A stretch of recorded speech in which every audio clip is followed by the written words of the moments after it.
উদ্দেশ্যে উপস্থিত শ্রদ্ধেয় ইমাম সাহেব, সম্মানিত মুসল্লিবৃন্দ, আসসালামু আলাইকুম ওয়া রাহমাতুল্লাহি ওয়া বারাকাতুহু। আমরা আল্লাহ তাআলার কাছে শুকরিয়া আদায় করছি, সকলে প্রাণ খুলে বলছি আলহামদুলিল্লাহ, আলহামদুলিল্লাহ, আলহামদুলিল্লাহ। আমরা গত জুমায় সূরাতুল লাইল 92 নম্বর সূরার তৃতীয় আয়াত এর উপরে আমরা কথা শুনতেছিলাম যে আল্লাহ তাআলা বলেছেন ওয়ামা খালাকাল যাকারা ওয়াল উনসা, কসম সেই সত্তার যিনি সৃষ্টি করেছেন পুরুষ এবং নারী। আল্লাহ রাব্বুল আলামিন এখানে পুরুষের কথা আগে উল্লেখ করেছেন, এরপরে নারীর কথা বলেছেন। আমি গত জুমায় আপনাদের সামনে এমব্রায়োলজি এটার উপরে যে কথাগুলো তুলে ধরেছিলাম বা ভ্রূণ তত্ত্ব, এটার উপরে আপনারা আশা করি একটু কষ্ট হলেও কিছুটা বোঝার জন্য আল্লাহ তাআলা সুযোগ করে দিয়েছেন, সেজন্য আল্লাহর কাছে শুকরিয়া আদায় করছি, আলহামদুলিল্লাহ। মূলত আল্লাহ রাব্বুল আলামিন তিনি তার প্রাকৃতিক সৃষ্টি এই জগতের কিছু জিনিস তিনি আমাদের সামনে তুলে ধরেছেন এবং তিনি বোঝাতে চেয়েছেন যে তোমরা যা করো না কেন সব আমার ভেতর থেকেই তোমাদের সবকিছু করা। সুতরাং আমার নবী পাঠিয়েছি তাও আমার পক্ষ থেকে, আমার ইসলাম জীবন বিধান তাও আমার, ভালো মন্দ দুটোই আমি সৃষ্টি করেছি। তোমাদের ভেতরে ভালো বা মন্দের যোগ্যতাও আমি দিয়েছি, কিন্তু পরীক্ষা হবে ভালো আর মন্দের মধ্যে কে ভালো করেছো, আমি তাকে পুরস্কার দেব কিয়ামতের দিন।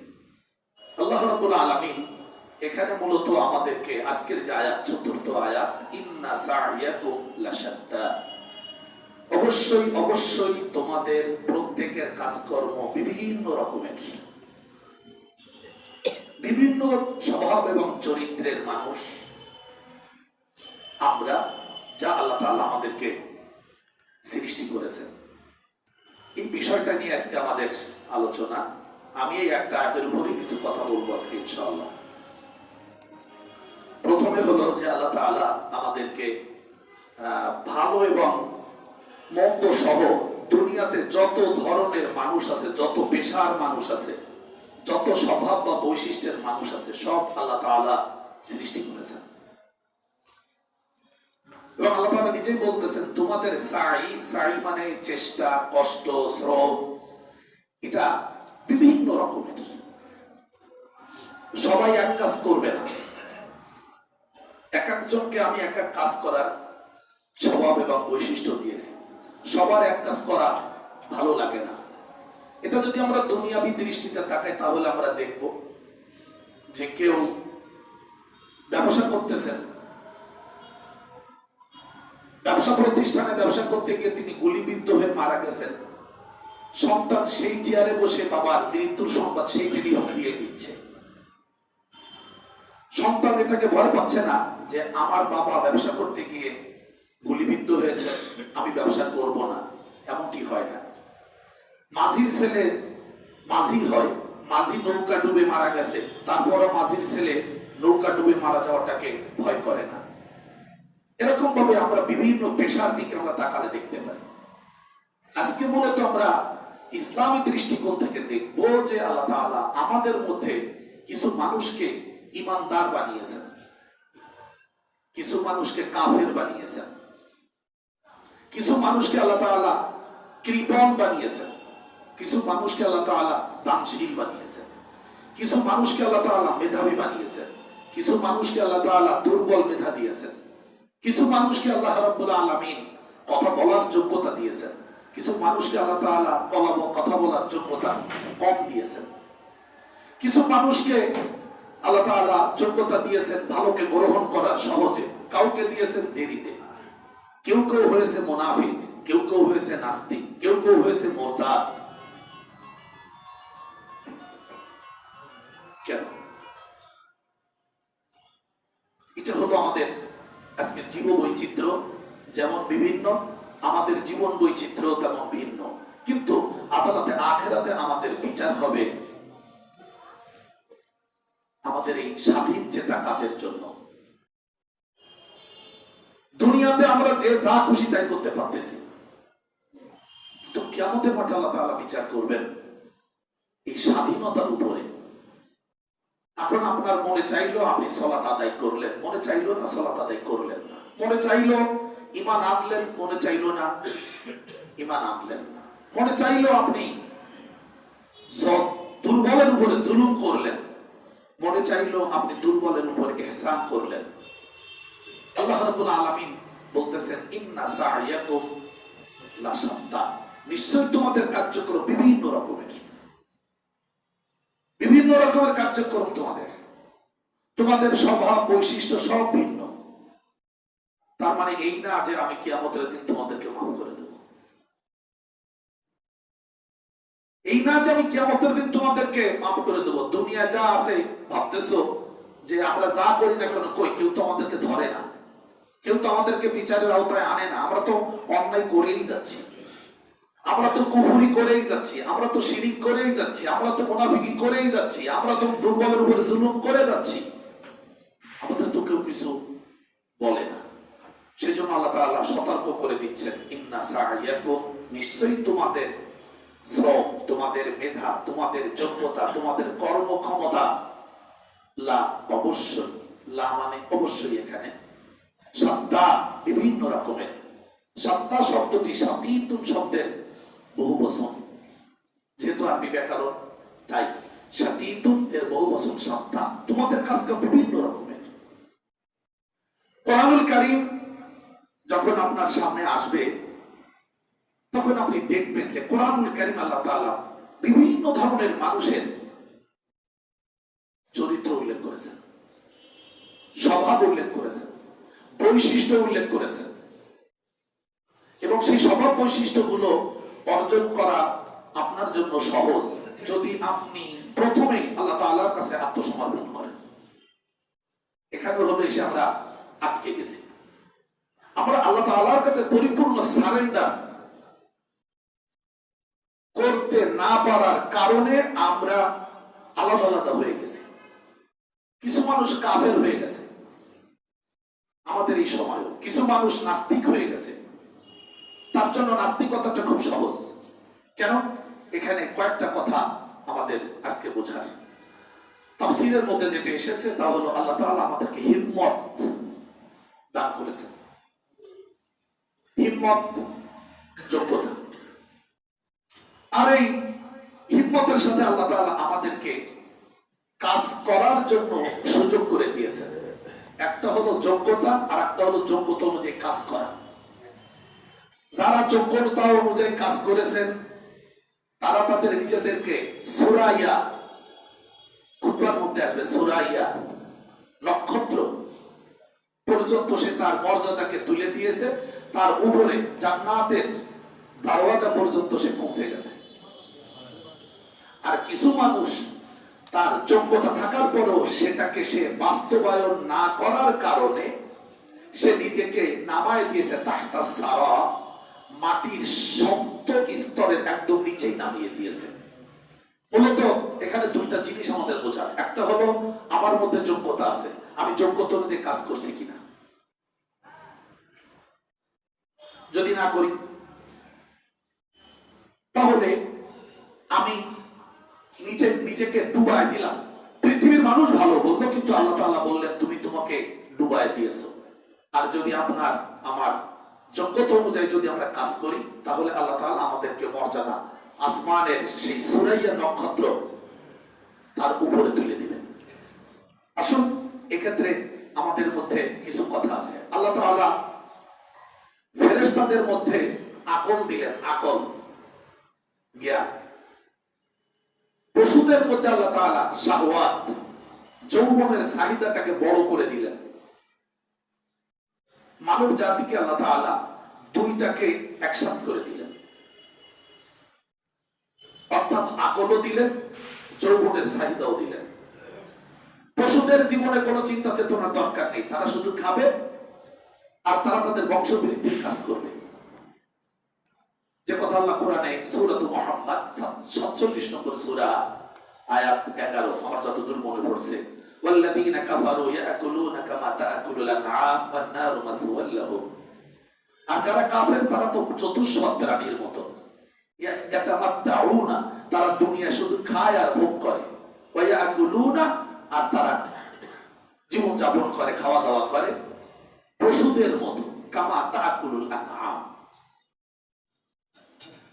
পশুদের কাজ হলো পৃথিবীতে খাওয়া, ঘুম পড়া, যৌবনের চাহিদা পূরণ করে বংশ বিস্তার করা। আর আল্লাহ তাআলা ফেরেশতাদের মধ্যে যৌবনের চাহিদা দেন নাই, তাদের মধ্যে এই চ্যাপ্টারই নেই। আপনি হয়তো ভাববেন বা বলবেন আমাকে এটা সম্ভব, হ্যাঁ সম্ভব না কেন? আল্লাহ তাআলা আমাদের এই দেহের মধ্যে একসময় যৌবনের চেতনা দেন নাই। যৌবনের চেতনা আসতে 12-13 বছর সময় লেগেছে, আমরা পুরুষ আমাদের ক্ষেত্রে। তো আল্লাহ তাআলা যদি আমাদের একটা বয়স পর্যন্ত এটাকে যদি ভেতরে লুকায় রাখতে পারেন, তাহলে তো সে আল্লাহ তাআলা ফেরেশতাদের মধ্যে এটাকে একদম নাও দিয়ে রাখতে পারেন। সেজন্য আল্লাহ রাব্বুল আলামিন মানব জাতিকে সৃষ্টি করেছেন দুইটা জিনিসের সমন্বয়। একটা হলো ফেরেশতাদের বৈশিষ্ট্য আকল, আর একটা হলো পশুদের বৈশিষ্ট্য যৌবনের চাহিদা, আমরা আরবিতে বলি শাহওয়াত। আকল আর শাহওয়াত দুইটা দিয়ে আল্লাহ মানুষকে বানিয়েছেন। এইবার মানুষকে স্বাধীনভাবে ছেড়ে দিলেন, তোমার বিচার হবে, পরকালে তোমাকে আমি জান্নাত দান করব যদি তুমি বিচারে পাশ করে যাও। দুইটা জিনিসের কম্বিনেশন আপনাকে করে চলতে হবে, আর সেটা কিভাবে করলে সুন্দর হবে সেটার জন্য আল্লাহ তাআলা রাসূল প্রেরণ করেছেন যুগে যুগে। আর আমাদের হাতে রাসূল নেই, কিন্তু রাসূলের বাণী আছে, রাসূলের উপরে নাজিল হওয়া কোরআন আছে। সুতরাং আমাদের প্রত্যেকের কাজগুলি হতে হবে, আল্লাহ তাআলা ভিন্নতা দিয়েছেন, কিন্তু ভিন্নতা দিয়েছেন মানে এই না যে আপনি আপনার আকল বা বিবেক দিয়ে আপনি দূরে সরে যাবেন। ছোট্ট করে কয়েকটা কথা বলতে চাই।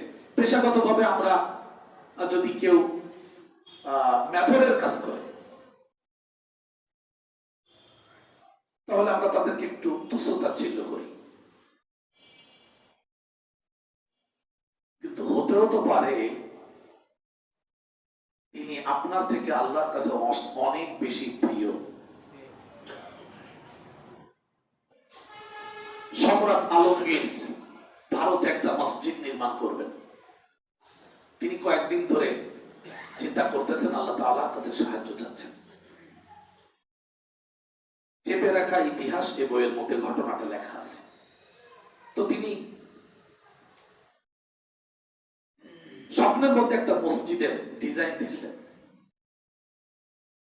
সেই মসজিদের ডিজাইনটা স্বপ্নের পরে তিনি আঁকাবেন, কিন্তু নিজে আঁকাতে অভ্যস্ত না, ডিজাইন করবেন এটা অভ্যস্ত না তিনি। সেজন্য তিনি তার একজন পীর ছিলেন, পীরের কাছে গেলেন, মানে তার একজন মুরব্বী ছিলেন, তার কাছে গিয়ে বললেন, আমি তো স্বপ্নে দেখেছি আমার মসজিদটা নির্মাণ করা দরকার, আমি কিভাবে পেতে পারি? স্বপ্নে দেখেছি এবং আমার ইচ্ছা যে আমি একটা মসজিদ নির্মাণ করব, বড় মসজিদ। তো তিনি বলে দিলেন, এই কাজ করতে পারবে তোমার যে রান্না করে বাবুর্চি, পাচক, সেটা ভালো করতে পারবে। তো তিনি তার পাচককে ডেকে একান্ত বললেন যে আমি তো স্বপ্নে দেখেছি মসজিদের ডিজাইন, তা তুমি একটু আমার একটা মসজিদের ডিজাইন করে দাও তো। তো সে বলল, দেখেন আপনি যার কাছ থেকে আমার কথা শুনে এসেছেন উনি আমার মুরিদ। কি করেন? তো আমার একজন পীর আছেন, আপনি তার কাছে যান। কয়েকে যে আপনার ওই যে সুইপারের কাজ করে, আপনাদের বাথরুমটা পরিষ্কার, উনি হলো আমার পীর, ওনার কাছে যান। এখন সম্রাট আলমগীর হতবাক, কি বলে?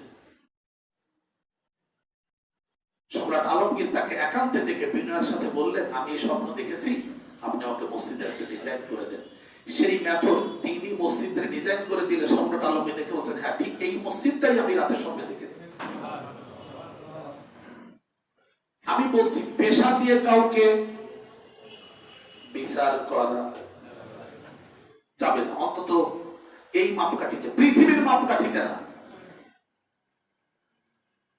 আমি আগেও একদিন আপনাদের সামনে বলেছি সূরা কারিয়ার আলোচনায়, আজকেও বলছি, ইন্না সা'য়াকুম লাশাত্তা, তোমরা যে যে কাজই করো না কেন, তোমাদের এই কাজের পরিমাণ পরিমাপ করা হবে আসমানের দাঁড়িপাল্লায়। কোন দাঁড়িপাল্লায়? আসমান। কোন দাঁড়িপাল্লা? আসমানের। এই শব্দটা আপনাদের কাছে দ্বিতীয়বার বলতেছি আমি। আল মিজান, ইন্নাল মিজানা মিজানুস সামা ওয়াল কাইয়ামাতা কাইয়ামাতুস সামা ওয়া আলাল উম্মাতিল মুসলিমা আন ইয়াতরুকু জামিআ মাহাসিনিল আরদ ওয়া মিজানিহা। সৈয়দ কুতুব শহীদ রাহিমাহুল্লাহ তাফসীর ফি জিলালিল কুরআনে সূরা আবাসা ৮০ নম্বর সূরা তাফসীর লিখতে গিয়ে এই কথাগুলো আরবিতে লিখেছেন। তুমি ভালো করে শুনে নাও, তোমাদের যে দাড়িপাল্লায় ওজন করা হবে, মাপা হবে, সেই দাড়িপাল্লা হলো আসমানের দাড়িপাল্লা। তোমাদের যে পৃথিবীর মূল্যবোধ, এই মূল্যবোধ মাপা হবে আসমানের মূল্যবোধের মানদণ্ডে। পৃথিবীর যত মানদণ্ড আছে, সৌন্দর্য আছে, উম্মতে মুসলিমার তা পরিত্যাগ করে আসমানের দাড়িপাল্লা দিয়ে নিজেকে মাপার জন্য প্রস্তুতি নেওয়া, এটাই হলো বুদ্ধিমানের কাজ। এরপরে তিনি কোরআনের সূরাতুল হুজুরাত, এই সূরার একটা আয়াতকে দলিল হিসেবে পেশ করেছেন, ইন্না আকরামাকুম ইনদাল্লাহি আতকাকুম। আল্লাহর কাছে তোমাদের মর্যাদা বাড়বে তাকওয়ার মানদণ্ডে। চেহারা, ছবি, স্বাস্থ্য, সম্পদ আর বড় আমল দিয়ে না, মাপ হবে আসমানের দাড়িপাল্লায়, আসমানের মানদণ্ডে, তাকওয়ার দিয়ে। ইন্না সা'য়াকুম লাশাত্তা, আপনি যেখানে যে কাজ করুন না কেন, আপনার কাজ ভিন্ন হতে পারে, কিন্তু আপনি জান্নাতে যেতে চান, নিশ্চয়ই জান্নাতে যেতে চাই। আমরা পৃথিবীর যে যে প্রান্তেই থাকি না কেন, প্রয়োজনে আমরা সবাই বাজারে যাই, কারণ আমরা জানি যে বাজারে গেলে এক জায়গায় অনেক জিনিস পাওয়া যাবে। আমরা যেখানে কাজ করি না কেন, সবাই আমাদের টার্গেট হলো আমরা জান্নাতি হতে চাই। কিন্তু জান্নাতি হওয়ার জন্য আপনার কাজের ভিন্নতা থাকতে পারে। আপনি একজন রিকশা চালক, তার মানে এই না যে আপনি আমার কাছে তুচ্ছ হতে পারেন। আল্লাহর কাছে আপনি তুচ্ছ না, আল্লাহ তাআলা আপনাকে সৃষ্টি করেছেন।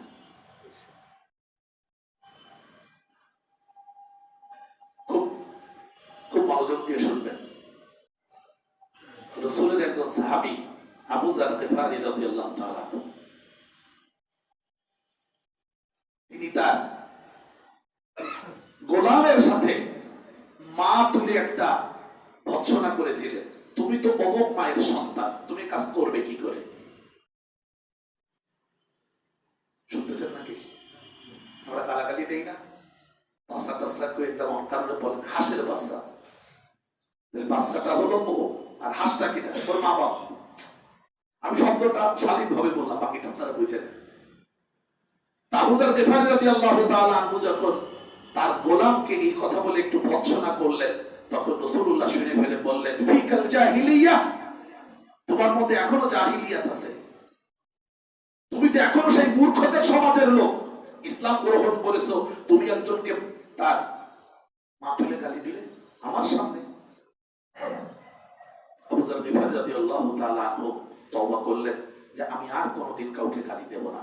এরপরে তিনি যখন তার শেষ বয়সে এসে পৌঁছলেন, তখন তার মৃত্যু সজ্জায় তার বন্ধুরা, সাথীরা দেখতে আসলেন। তার গায়েও সুন্দর ইয়ামেনি চাদর ছিল আর দামি পোশাক ছিল, আর তার গোলামের গায়েও সেই চাদর আর সেই পোশাক। সাথীরা দেখতে পেয়ে বললেন, আবু যার কেমন হইল, তোমার গায়েও যে পোশাক, গোলামের গায়েও সেই পোশাক। তিনি বললেন, আমি রাসূলের কাছে বলে এসেছিলাম আমি আর কখনো কোনো মানুষের মধ্যে পার্থক্য করব না, তাই আমি যা খাই ওকেও তাই খাওয়াই, আমি যা বলি তাকেও তাই খাওয়াই।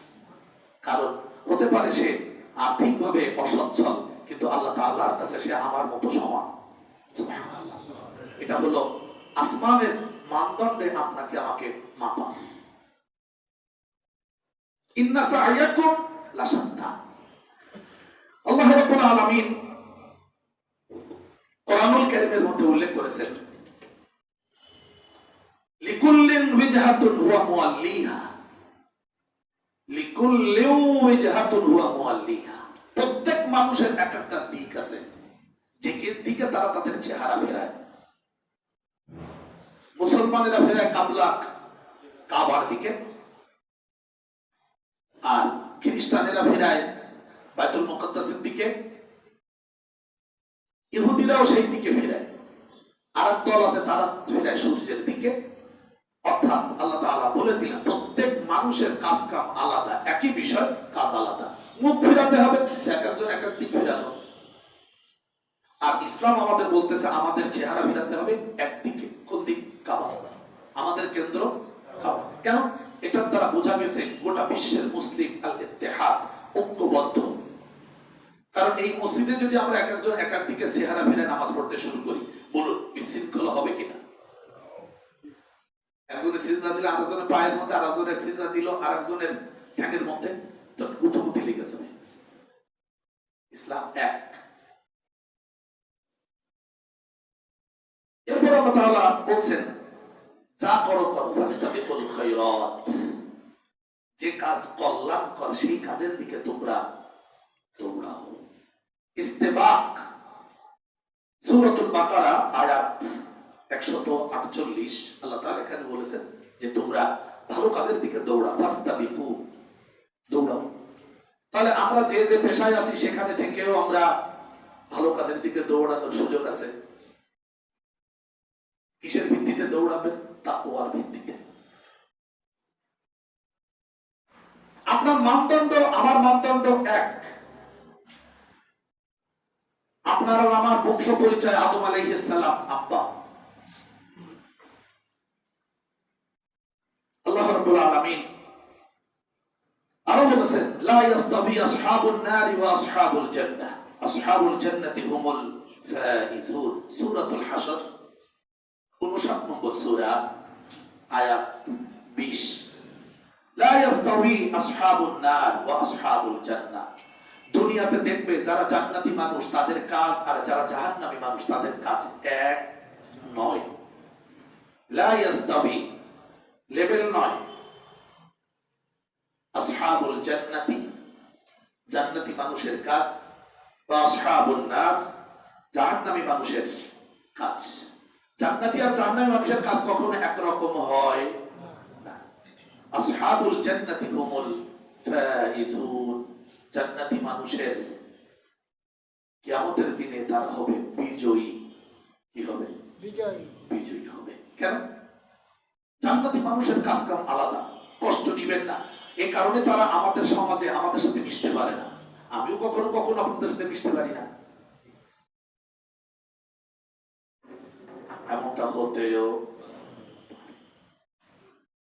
দেখলেন না এই বাংলাদেশের এই যে 5 তারিখের পরে একজন দায়িত্বশীল বাংলাদেশের একটি দলের তিনি বললেন সাধারণ ক্ষমা ঘোষণা করা হলো, আর তার এক বাক্যে তার যারা আছে সবাই চুপচাপ ঠান্ডা, কোন প্রতিশোধের দিকে আগায় নেই।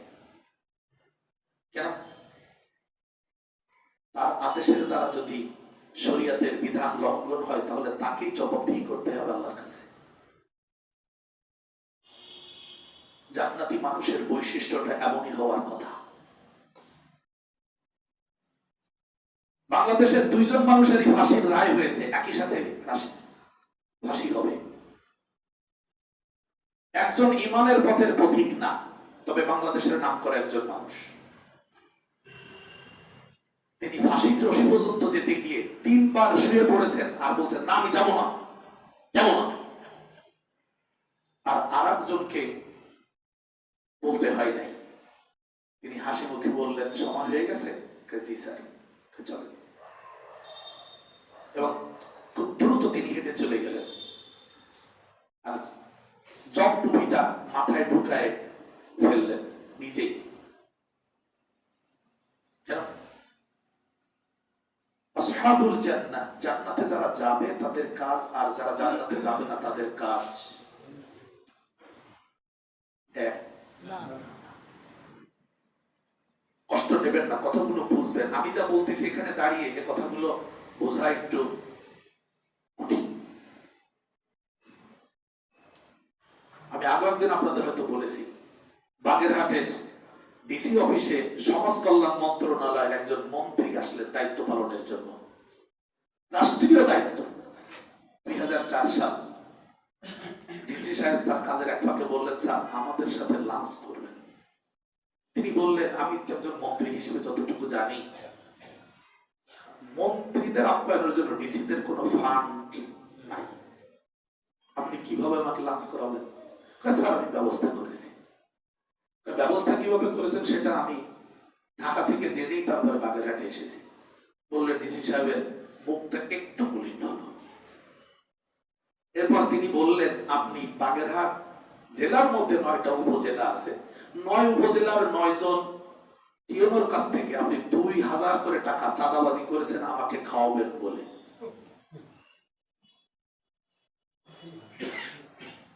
আপনি আমাকে লাঞ্চ করাবার পরে সামনে একটা ফাইল তুলে দিবেন, স্যার একটা স্বাক্ষর দিয়ে যান। আমি আপনার অফিসে এক ঢোক পানিও খাবো না বলে আমি ঢাকা থেকে পানি নিয়ে এসেছি, কারণ আপনার অফিসের পানির ব্যাপারেও আমার সন্দেহ আছে।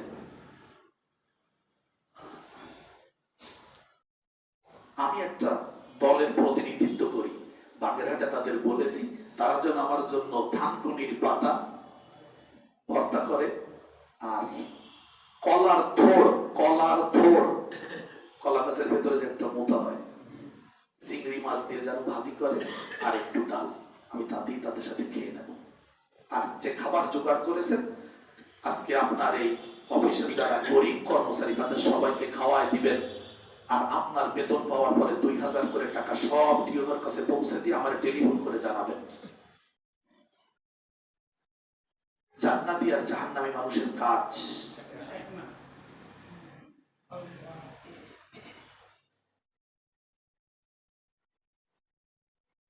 ইন্না সাইয়াকুম লাশাত্তা, তোমাদের কাজ কাম বিভিন্ন রকমের, তোমাদের কাজ কাম বিভিন্ন রকমের।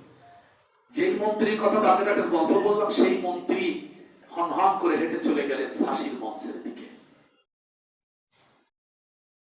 একটা সহজ কথা কি বলেন, সহজ কথা। জান্নাতি আর জাহান্নামী মানুষের কাজ এক না। ইন্না সাইয়াকুম লাশাত্তা, তোমাদের কাজ আলাদা। তোমরা কেউ কাফের হয়ে যাবে, তোমরা কেউ মুমিন হবে, তোমরা কেউ সালেহীন হবে, তোমরা কেউ সিদ্দিকিন হবে, তোমাদের কেউ শহীদ হবে। তোমাদের জীবনের কাজ একরকম না। তোমাদের কেউ কোরআন শিখার জন্য হন্যে হয়ে ঘুরবে, তোমাদের কেউ কোরআন শিখার পরে অন্যকে শিখানোর জন্য ব্যস্ত হয়ে পড়বে, তোমাদের কেউ সন্তানদেরকে, নিজের সন্তান সহ মুসলিম সন্তানদেরকে জান্নাতি বানানোর জন্য নিজের আরাম আয়েশকে ছেড়ে দেবে, আর তোমাদের কেউ কেউ আবার ইসলামকে প্রতিষ্ঠিত করার জন্য ময়দানে ঝাঁপিয়ে পড়ে শহীদ হবে। তোমাদের কেউ কেউ জিহাদের ময়দানে যেতে না পারলে অর্থ দিয়ে সহযোগিতা করে তারা আল্লাহর প্রিয় মানুষ, আস্থা ভাজন হবে। আর কিছু মানুষ হবে তার বিপরীত, যারা ইসলামকে বিদায় করার জন্য অশিক্ষা কুশিক্ষা সমাজে ছড়িয়ে দেবে। কিছু মানুষ আছে তারা মানুষের কাছে ইসলামকে ফেরি করে বেড়াবে, নাস্তিক্যবাদকে মানুষের দৌড়ে দৌড়ে ঘরে ঘরে পৌঁছে দেওয়ার জন্য ছুটতে থাকবে। কেউ মুসলিম সন্তানদেরকে অশ্লীল বানানোর জন্য অশ্লীলতা বেহায়াপনাকে তাদের হাতের কাছে ফ্রি অফ কস্ট তুলে দেবে। আবার কেউ কেউ ইসলামকে পৃথিবী থেকে বিদায় করার জন্য যুদ্ধ ঘোষণা করবে। ইন্না সাইয়াকুম লাশাত্তা, তোমাদের কাজ বহুরূপী কাজ। তোমাদের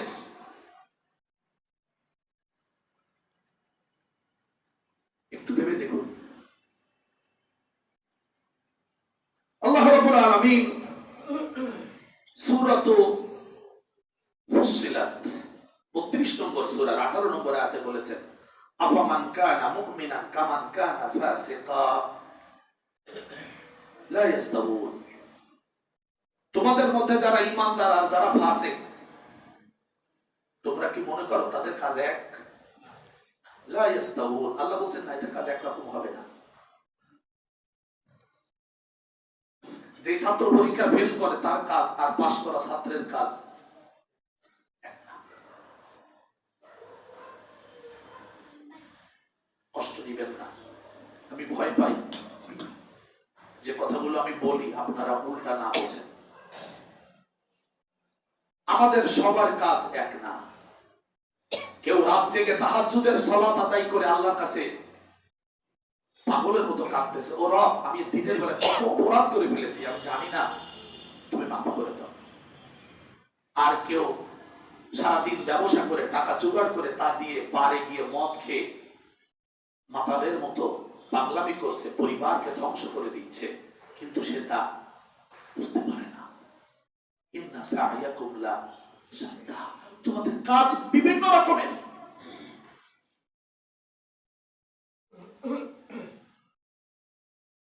তোমরা ক্ষমতায় টিকে থাকার জন্য অনৈতিক কাজের আশ্রয় নিতে পারো, আর নৈতিকতা নিয়ে যারা টিকে থাকতে চায় তাদেরকে দাঁড়াতেও দাও না।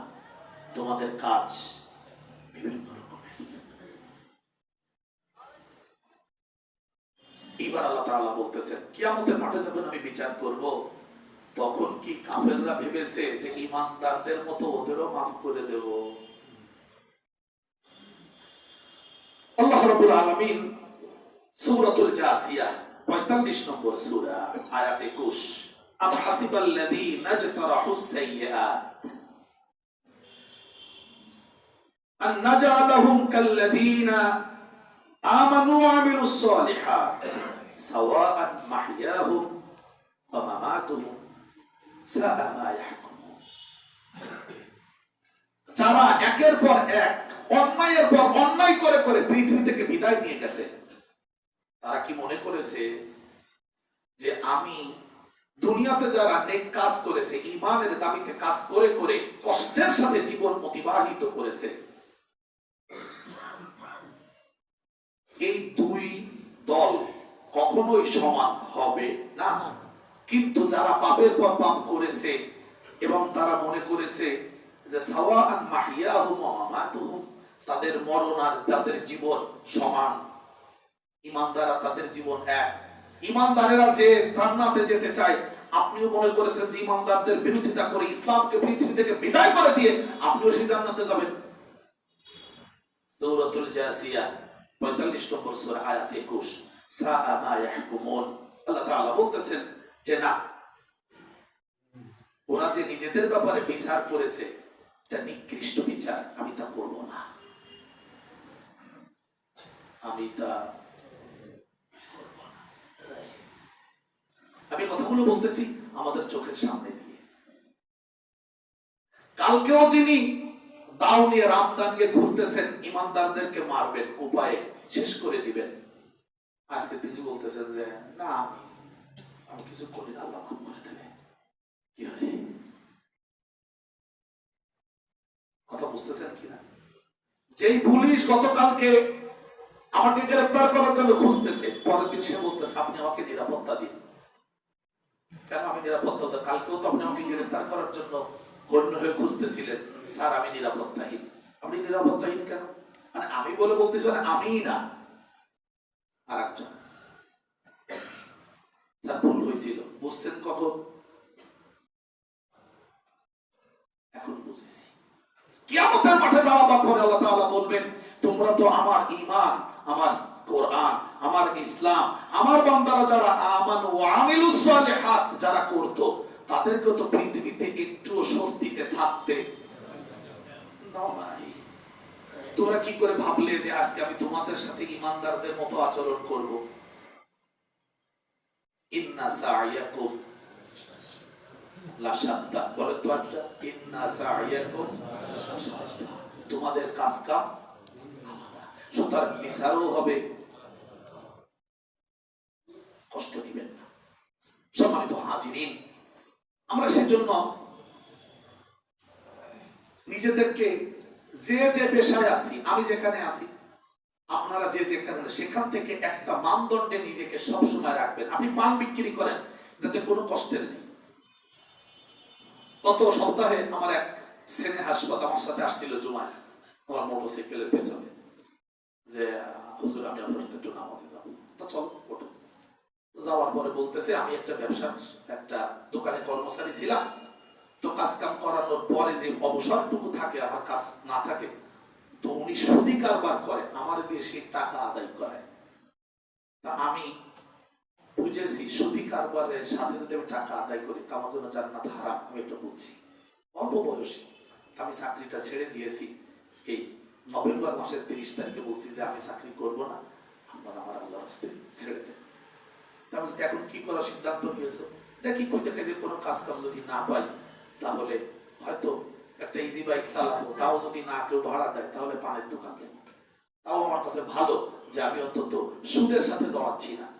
একটা অল্প বয়সী মানুষ, আমি হতবাক হলাম ওর কথা। ওর স্ত্রী আছে, বিয়ে করেছে অল্প দিন, হয়তো বাবাও হবে কিছুদিনের মধ্যে, এরকমই।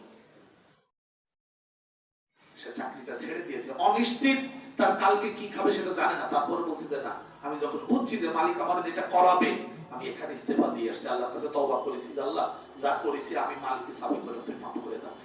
এই যে একটা বাচ্চার অনুভূতি, খুব বেশি বয়স হবে না, কত 24, খেলাখেলি করলে 24 হবে, তাও হবে না। ইন্না সাআয়াকুম, কেউ সুদি কারবার করে যাচ্ছে আর কেউ মানুষকে মুক্ত করার জন্য সাদাকা করে যাচ্ছে। উসমান রাদিয়াল্লাহু তাআলা আনহুর জীবনের একটা ছোট ঘটনা আছে।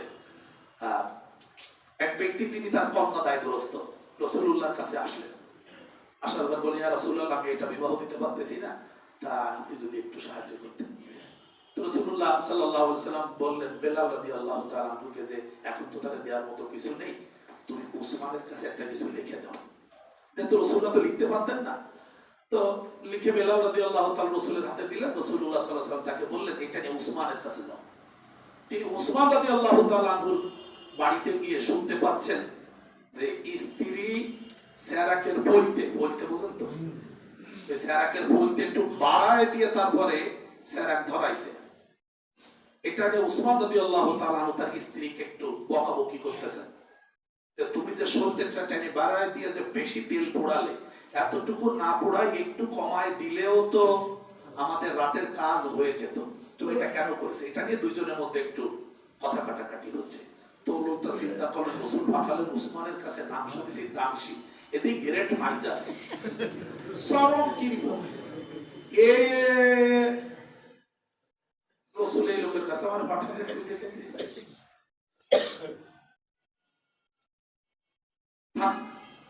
এখন কিছু বলবো না, লোকটা ফিরে গেছে। পরের দিন আবার আসছেন, আসার পরে উসমানের কাছে কিছু চাইবেন। ইতোমধ্যে তিনি খেয়াল করলেন যে উসমান আর তার স্ত্রীর মধ্যে বচসা হচ্ছে। কেন? খাবার অতিরিক্ত রান্না করেছিলেন স্ত্রী, খাবারটা আগের রাতে খাবারটা নষ্ট হয়ে গেছে। তুমি কেন অতিরিক্ত খাবার রান্না করলে যা নষ্ট হয়ে গেল, কেন তুমি এটা রান্না করেছো? তখন উনি চিন্তা করলেন সর্বনাশ, কালকে যা এ তো আরো মারাত্মক, এ কি দাম করবে, আর রাসূল কার কাছে আমার পাঠাবে? তিনি ফিরে গেলেন রাসূলুল্লাহর কাছে, গিয়ে পরের দিন বললেন, ইয়া রাসূলুল্লাহ, আপনি যার কাছে পাঠিয়েছেন আমি 2 দিন গেছি, এই অবস্থা, আপনি কিছু ব্যবস্থা করেন। রাসূল বললেন না, তুমি যাও, আজকেও যাও। উসমান রাদিয়াল্লাহু তাআলা আনহুর বাড়িতে গেলেন। উসমান রাদিয়াল্লাহু তাআলা তখন অপেক্ষা করতেছেন তার বাড়ির আঙিনায়। সিরিয়া থেকে তার কিছু মালামাল আসবে, ব্যবসায়ী মালামাল। সেই জন্য তিনি মালামাল বুঝে নেবেন, কতটা মাল আসছে, কি কি আসছে, একটা হিসাব করবেন, সেই জন্য তিনি অপেক্ষা করতেছেন। ইতোমধ্যে লোকটা গিয়ে তারপরে রাসূলের এই চিঠিটা ওনার হাতে দিলেন, দেওয়ার পর বললেন, ইন্তাজির সাআতা, একটু অপেক্ষা করো। ইতোমধ্যে সেই কাফেলা চলে আসলো, 200 উট বোঝাই মাল সিরিয়া থেকে। উসমান রাদিয়াল্লাহু তাআলা আনহু বললেন, তুমি আমার এই কাফেলার প্রথম থেকে 20টা উট সহ 20টা উটের পিঠে যা যা আছে এটা তুমি নিয়ে চলে যাও, তোমার মেয়ের বিবাহ সহ তোমার দারিদ্র দূর করার জন্য তুমি ব্যবস্থা করো। তখন লোকটি হতবাক হয়ে বলল, আমি না 2 দিন আপনার বাড়িতে এসেছিলাম, আগের দিন দেখলাম আপনি আপনার স্ত্রীর সলতে বাড়ানো নিয়ে বকাবকি করছেন, পরের দিন শুনলাম খাবার অপচয়ের জন্য রাগারাগি করছেন, আর আপনি আমাকে 20টা উট মাংস সহ দিয়ে দিলেন। উসমান রাদিয়াল্লাহু তাআলা উত্তরে বললেন, দেখো ভাই, তোমার যে 20টা উট সহ মালামাল দিয়েছি, আমি এটা তোমাকে দান করেছি, আল্লাহ তাআলা এটাকে আমাকে কয়েক কয়েক গুণ বৃদ্ধি করে কিয়ামতের দিন দিবেন। এটার জন্য আমার কোনো জবাবদিহিতা করতেন, কিন্তু আমার স্ত্রী যে সন্ধ্যের বাতি বেশি জ্বালায়, যে অপচয় করেছে, আল্লাহ যদি আমাকে জিজ্ঞেস করেন, ও উসমান, তোমার স্ত্রী তো ওইটুকু অপচয় না করলে পারতো, কেন অপচয় করেছো? আমি কি অপচয়কারীদের কাতারে শয়তানের ভাই হব কিনা, সেই ভয়ে স্ত্রীর সাথে ঝগড়া করেছি। আর যে খাবার নষ্ট করেছে, ওই খাবার তো পৃথিবীর কখনো খাবার হয়ে আসবে না। আল্লাহ তাআলা যদি আমাকে জিজ্ঞেস করেন, আমি জবাব দিতে পারবো না। তাই স্ত্রীকে সতর্ক করেছি, আর রাতের বেলা আল্লাহ তাআলার কাছে কান্নাকাটি করেছি, খাবার নষ্ট করে ফেলেছে আমার স্ত্রী, আল্লাহ তুমি আমারে মাফ করে দাও। মানদণ্ডটা কি? দান করলেন 20টা উটের পিঠ ভর্তি মালামাল, স্ত্রীর সাথে বসবাস করতেছেন একটু তেল পোড়ানো নিয়ে। চিন্তাটা হলো এখানে যে আমি আল্লাহ তাআলার কাছে হিসাব দেব। এই উসমান রাদিয়াল্লাহু তাআলা আনহু মরুভূমির উপর দিয়ে যাচ্ছিলেন, তখন তো খাদ্য খাবার এত সুন্দর মসৃণ আটার না, রুটি। তো উটের পিঠে বসে রুটি টান দিয়ে ছিঁড়েছেন খাবেন, কিন্তু তখন রুটির মধ্যে একটা আস্ত গম ছিল। টান দিয়ে ছিঁড়লে গমটা বেড়ে পড়ে গেছে বালুর মধ্যে, তিনি দেখেছেন।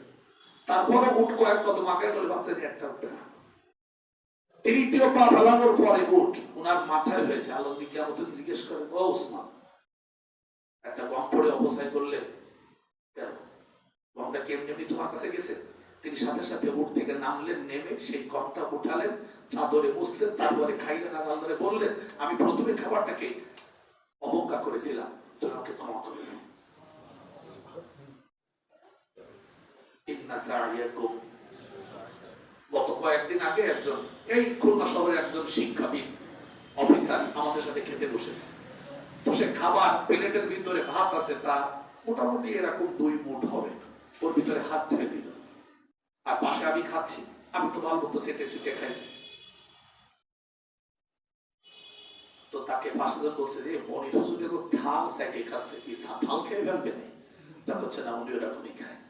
তারপর বলছে, হয় ওরকম খাওয়া সুন্নাত। উনি বলতেছে যিনি ভাত রাখিছে, উনি বলতেছে যে ওইরকম খাওয়া। ইন্না সা'য়াকুম। আমি বলছি কষ্ট নিবেন না, আল্লাহ তাআলাকে ভয় করা দরকার জীবনের খাবারের ক্ষেত্রে। একটা খাবার যেন অপচয়। আমাদের অনেক কিছু শিখার বাকি আছে, রাগ করবেন না আমার উপরে। আমাদের অনেক কিছু শিখার এখনো আল্লাহ তাআলার কাছে সাহায্য চাইছে।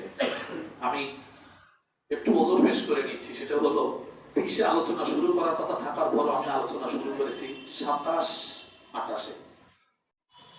আমার একটা প্রোগ্রাম ছিল, যে প্রোগ্রাম থেকে তড়িঘড়ি করে বাসায় ঢুকছি, নখটা কাটছি,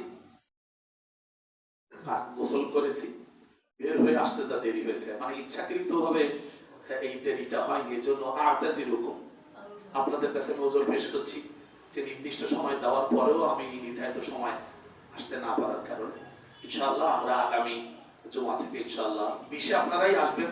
আমি দৌড়ের মানুষ, কখনো বসে থাকি বলা কঠিন, শুনতে থাকি। আল্লাহ তাআলার কাছে শুকরিয়া যে আমার মতো একজন ক্ষুদ্র মানুষকে আল্লাহ তাআলা এভাবে ঘোরান।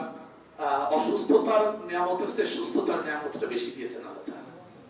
আপনারা মনে বুঝতে পারেননি, অসুস্থতার নিয়ামতের চেয়ে আল্লাহ তাআলা সুস্থতার নিয়ামতটা বেশি দিয়েছেন।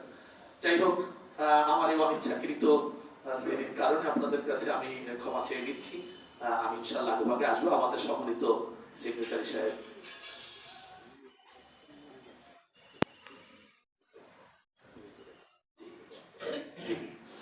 আমাদের মসজিদ কমিটির সম্মানিত সদস্য আব্দুল হালিম বেগ সাহেব, তিনি আছেন আমাদের মাঝখানেই বসা আছেন।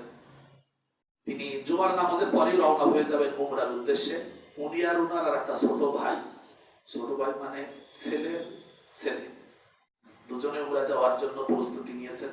আগামীকালকে তার ফ্লাইট, দোয়া চেয়েছেন উনি, আমরা দোয়া করব।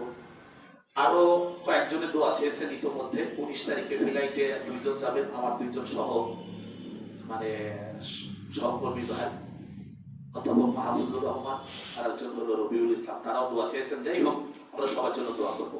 আল্লাহ তাআলা যেন আমাদের সকলকে আখিরাতের দাড়িপাল্লার মানদণ্ডে দুনিয়ায় জীবনযাপন করে এগিয়ে যাওয়ার তৌফিক দান করুন। আল্লাহ তাআলা আমাদেরকে বিগত জীবনে যা করতে পারি না সেজন্য যেন আল্লাহ মাফ করে দেন। যারা সুন্নাত পড়ে